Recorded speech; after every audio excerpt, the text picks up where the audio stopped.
बिस्मिल्लाहिर्रहमानिर्रहीम। तो आज आपसे बहुत दिनों के बाद मुलाकात हो रही है वीडियो के थ्रू। इसके अलावा तो वैसे मेरे लर्निंग बैच चल ही रहा है, तो आप में से कुछ लोगों से तो मेरी मुलाकात हो ही रही है। लेकिन वो लोग जो लोग लर्निंग बैच में नहीं हैं, उनसे मेरी मुलाकात जो है वो काफ़ी अरसे के बाद हो रही है। तो मैंने सोचा बहुत दिन हुए, लाओ वीडियो सीरीज़ की शुरुआत दोबारा से करते हैं। तो आज का जो टॉपिक है वो है कि एसिड टेस्ट रेशो हम किसे कहते हैं, और बेसिकली एसिड टेस्ट जो है वो क्या होता है। ये बहुत ही इम्पोर्टेंट टर्म है जो हमें अच्छी कंपनी को आइडेंटिफाई करने में हेल्प करता है। बहुत ही इम्पोर्टेंट चीज़ है बेसिकली, अगर आप बात करेंगे तो इंशाल्लाह आज की जो ये शॉर्ट वीडियो रहेगी ये इसी के बारे में रहेगी। तो बिस्मिल्लाहिर्रहमानिर्रहीम, आगे बढ़ते हैं, डिस्क्लेमर से शुरुआत करते हैं। तो मैं सेबी रजिस्टर्ड एनालिस्ट नहीं हूँ, आपको मालूम है, मैं एनालिस्ट ही नहीं हूँ, और मैंने कोई फॉर्मल एजुकेशन फाइनेंस की नहीं ली है। मैं आप लोगों के साथ अपनी सिर्फ नॉलेज शेयर करता हूँ और एक्सपीरियंस शेयर करता हूँ। आप मेरी किसी भी रिकमेंडेशन को बाई सेल ना समझे, जो मेरे एग्जाम्पल होते हैं उनको बाई सेल ना समझे। एक चीज़ इंश्योर करें कि आपको जहाँ से जितनी ज़्यादा नॉलेज मिले वो आप गेन करने की कोशिश करिए। ठीक है साहब। तो एसिड टेस्ट क्या होता है बेसिकली? तो एसिड टेस्ट होता है ये एक चीज़ों को परखने का एक तरीका होता है, a way of testing if something is successful, true और गुड एनफ। तो लोग बोलते हैं भाई लाओ तुम्हारी जांच की जाए, तुम्हारा एसिड टेस्ट किया जाए, है ना। तो ये टर्म बेसिकली वहां से आया है। जनरली केमिस्ट्री में एसिड टेस्ट किया जाता है, और वहां से निकल के फिर ये बाहर फिनोमिना आ गया, और अब बहुत वाइडली यूज होता है कि भाई तुम एसिड टेस्ट पास नहीं हुए हो अभी, सिलेक्शन के लिए बेसिकली ये यूज होता है। मतलब किसी चीज की क्वालिटी अगर आपको चेक करनी है तो उसमें जो है वो एसिड टेस्ट का एग्जाम्पल दिया जाता है। ठीक है। तो अब शेयर मार्केट में कौन सी चीज है या कौन सा रेशो है जिसको हम एसिड टेस्ट रेशो कहते हैं? ठीक है। तो क्विक रेशो जो है वो एसिड टेस्ट फॉर स्टॉक कहलाता है। तो किसी स्टॉक का जो क्विक रेशो होता है वो बेसिकली एसिड टेस्ट होता है। एसिड टेस्ट मतलब जैसे हमने अभी बात करी, उसकी क्वालिटी की क्वालिटी परखने का एक पैरामीटर होता है। ठीक है। इसको क्विक क्यों कहते हैं?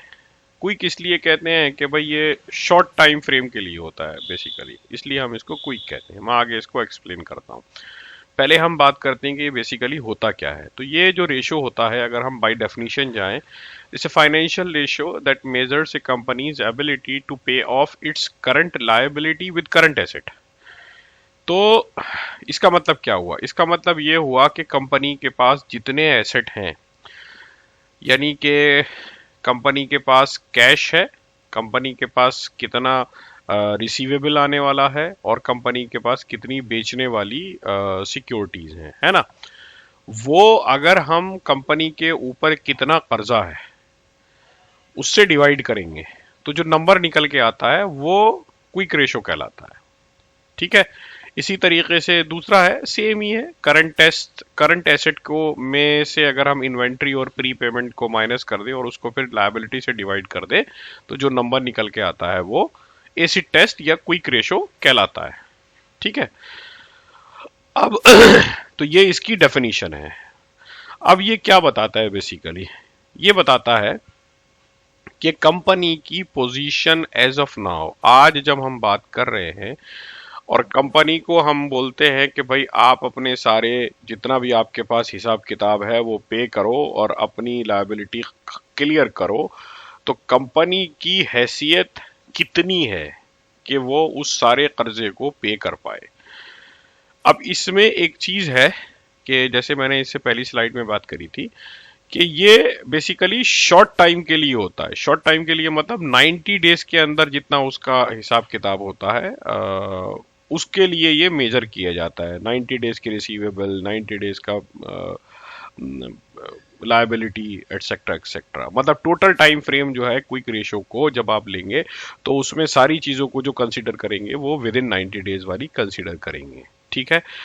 अब अगर ऊपर का और नीचे का यानी कि cash plus receivable plus marketable security अगर 100 है और नीचे का करंट लायबिलिटी भी 100 है, यानी कि कंपनी के पास 100 करोड़ के एसेट हैं फॉर एग्जाम्पल, मान लो ऐसे ही, मतलब 100 करोड़ जो है वो cash plus receivable plus marketable security मिला के 100 करोड़ बन रहे हैं और कंपनी की लायबिलिटी भी 100 है, तो कंपनी ये लायबिलिटी इनको बेच के और अपनी लायबिलिटी चुका दे तो नंबर आएगा कितना, 100/100 इज इक्वल टू 100 आ जाएगा। तो कम से कम कंपनी की हैसियत इतनी होनी चाहिए कि वो cash plus receivable plus marketable security को काउंट करके करंट लायबिलिटी के बराबर ले आए, यानी कि ऊपर वाले की वैल्यू नीचे वाले की वैल्यू के बराबर हो जाए, तभी जो है रेशो 1 आएगा। तो अब हम क्या कह सकते हैं, हम ये कह सकते हैं कि 1 इज द मिनिमम वैल्यू, कम से कम 1 की वैल्यू जो है वो हम मान के चले कि जो एक रेस्पेक्टेबल वैल्यू समझी जानी चाहिए। अगर 1 से कम है तो इसका मतलब क्या हुआ कि कंपनी की लायबिलिटी ज्यादा है और cash plus receivable plus marketable securities जो है वो कम है। ठीक है, तो इसका मतलब कंपनी अगर चाहे भी तो भी अपनी सारी लायबिलिटी चुका नहीं सकती, ये एक प्रॉब्लम है। तो इसलिए अगर रेशो आपका 1 आ रहा है तो 1 ratio is very good.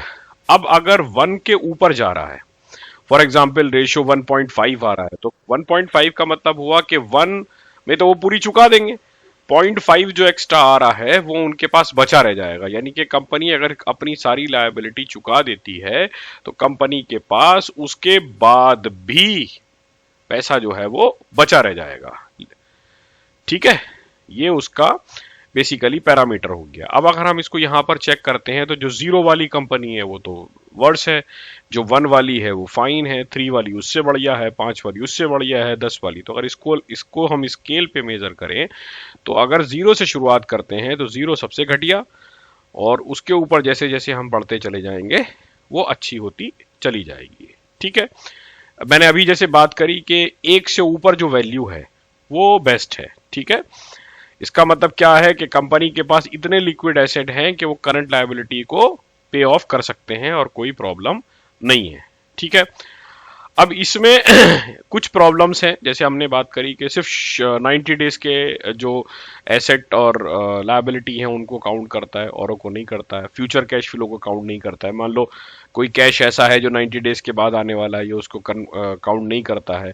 Long term liability को काउंट नहीं करता है, बहुत सारी लॉन्ग टर्म लायबिलिटी होती हैं तो ये उनको काउंट नहीं करता है, ये इसकी प्रॉब्लम है। अब आप इसको देखेंगे कहाँ, तो इसको देखेंगे हम, जैसे फॉर एग्जाम्पल यहां पर आप देखोगे तो मैंने ये लगा रखा है कि क्विक रेशियो जो है वो टीसीएस का वो 2.71 है। ठीक है, तो इसका मतलब क्या है कि अगर टीसीएस चाहे कि अपनी सारी लायबिलिटी को खत्म कर दे, उसके बावजूद भी इनके पास 1.71 एसेट टाइम्स एसेट जो है वो बचे रह जाएंगे। इट मींस इनकी फाइनेंशियल कंडीशन जो है वो बहुत अच्छी है। ठीक है, अब हम देखते हैं जैसे रिलायंस। ठीक है, जनरली ऐसी रैंडमली हम देख रहे हैं। देखो रिलायंस की जो है वो 0.78 है। अब रिलायंस वर्सेस टीसीएस अगर हम बात करेंगे तो रिलायंस का जो क्विक रेशियो है वो 1 से कम है, which is what does it mean कि ये अगर अपना सब कुछ भी बेच दें तो अपनी लायबिलिटी नहीं चुका सकते। अगेन रिमेंबर वो 90 डेज वाली बात चल रही है। ठीक है, हम बात करते हैं, मैं रैंडमली बड़े बड़े बिजनेस हाउसेस की बात कर रहा हूं ताकि कोई उसको वो ना समझे। अदानी एंटरप्राइज 0.63। ठीक है, अदानी पावर अगर हम देखते हैं, sorry, Adani power is 0.95, almost 1। ठीक है, टाटा मोटर, ठीक है, टाटा मोटर हम चेक करते हैं। टाटा मोटर देखो 0.71, अगेन लेस देन 1। ठीक है, टाटा पावर,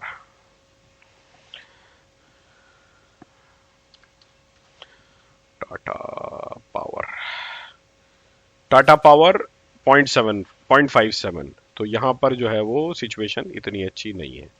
ठीक है, इसके बाद कोई सी भी कंपनी देख सकते हैं, बहुत मामूली है। तो आपको फार्मूला याद करने की जरूरत नहीं है, आपके दिमाग में ये चीज होनी चाहिए कि बेसिकली ये चीज क्या है। तो this is very good ratio, खास तौर से जब आप सॉरी जब आप इन्वेस्टमेंट के लिए प्लान कर रहे हैं और आप देखना चाहते हैं कि कंपनी की फाइनेंशियल कंडीशन कैसी है, तो आपको ये जरूर देखना चाहिए कि कंपनी का क्विक रेशो कितना है।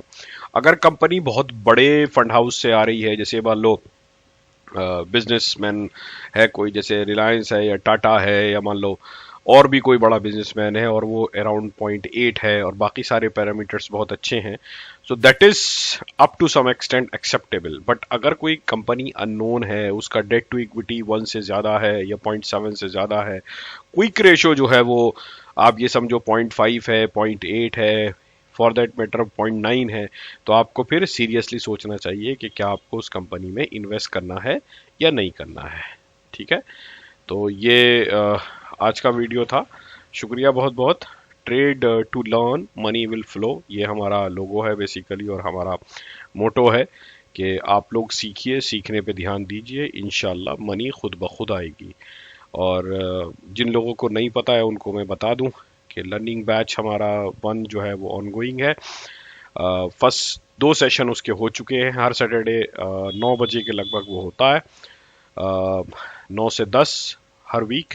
और इंशाल्लाह हम उसमें फंडामेंटल कवर करेंगे, टेक्निकल कवर करेंगे, धीरे धीरे हम ये कोशिश करेंगे कि जो लोग बिल्कुल नए हैं उनको ये बताया जाए कि कॉल कैसे जनरेट की जाती है, इन्वेस्टमेंट कैसे किया जाता है, पोर्टफोलियो कैसे बिल्ड किया जाता है। तो ये सारी चीज़ें इंशाल्लाह हम उसमें कवर कर रहे हैं। तो अगर आप में से कोई इंटरेस्टेड है तो आप प्लीज़ ज्वाइन करिए। और अगर आपको लगता है कि कोई और नया है जो एकदम फ्रेशर है और वो सीखना चाहता है शेयर मार्केट को, तो आप उन तक ये मैसेज पहुंचाइए। ठीक है, शुक्रिया बहुत बहुत साहब, अल्लाह हाफिज़।